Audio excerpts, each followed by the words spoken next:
Hi guys, there's a few things you need to do when the season rolls over, which is July 1st, for your membership registration for the upcoming season. So I'm going to do a quick video, as if I've ever done a quick video, on the things you want to do. So there's like 7 areas that you should look at. So the first one is the dates for your programs, if you use dates. So let's just have a look.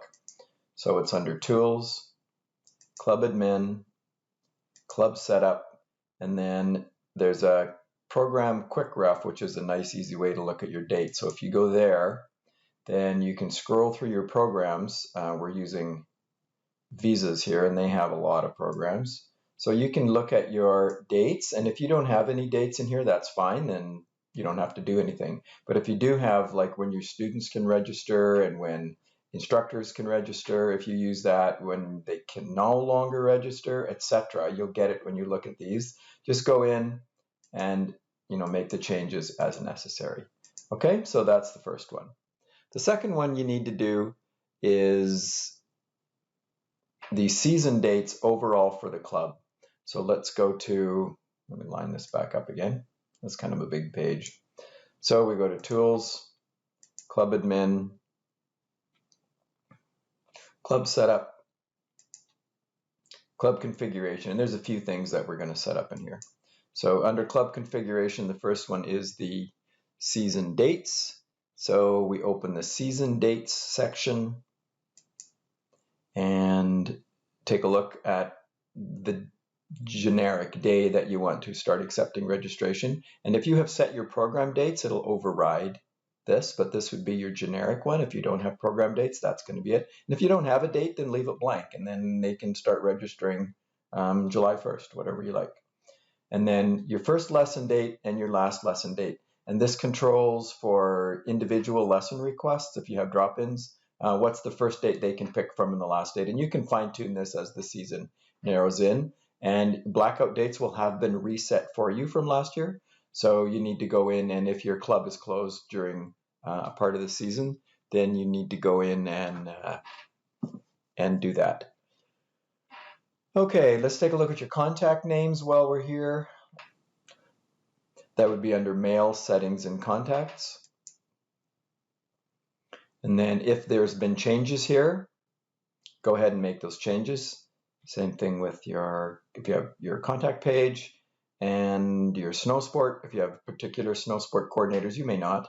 And then if you want to add addresses to the reply to for your email tool, then it's going to take these by default. It takes these. But if you want to add some more, then you can just go ahead and add them here, and then those become available to you as reply tos. And while we're in here, let's take a look at your attachments. So your welcome letters, when somebody signs up, if they're a new instructor or returning instructor, blah, blah, you know this already, then you can change what you say in the email, and you can attach an attachment. Okay, let's take a look at what we want our instructors to sign up for at the beginning of the season. And you might not have anything, or you may have, but regardless, if you do have them, you're going to have to change them.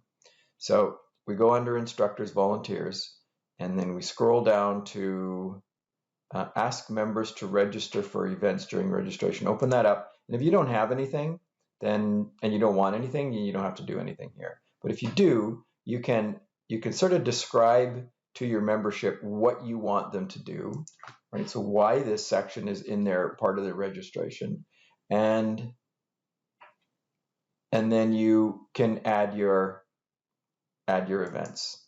So you need to first have your events set up, right? So you need to set your events up first, and then you can add them to this list, and they will then become something that your instructors can sign up for. And so you're going to want to take out all the ones from last year, and then you want to add your new ones. Okay, that's that. One quick thing you might want to use is, again here, Tools, Club Admin, Club Setup, and is the email address quick edit. So this is kind of all of the addresses that SNOWLINE is going to use. And if you want, this is kind of where we were already, but this organizes it into one place. You can go ahead and update email addresses as necessary. Now the medical waiver, there's been some discussion about why we have this medical waiver that requires a download, a sign, and upload. It's cumbersome, and we set it up by default for every club. If you don't want it, then just go ahead and turn it off. So you would use that. You would do that under Tools, Club Admin, Club Setup, Waivers and Crim Check. And then here's your medical waiver. So you click on the number. It's a little bit obtuse, but that's what you do. You click on the number, and then if you don't want it, just turn it off, right? So just click deleted, and then it's not going to show up for your members anymore. And if you want it a different one, then just set up a new one and make it, you can include the text that you want them to read and the sign. If you need help with that, talk to Amy or myself, and we can help you set up a different, simpler medical waiver. Do you want to give them some news so that when they register for the first time, they get a pop-up that says, welcome, we're glad COVID's over, etc., or whatever.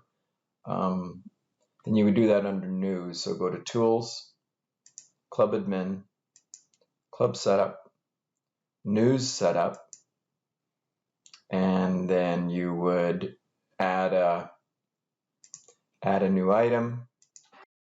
And we want it to pop up when they register for the first time. They only get it once. As soon as they've seen it once, they don't see it again, so it's not too naggy. And then you can go ahead and say which member types you want to be able to see it, and you can put in and format your message. And that should do it. You can always make changes as the season goes on and as registration gets closer. And as always, contact Amy or myself, and we will be happy to help you with this.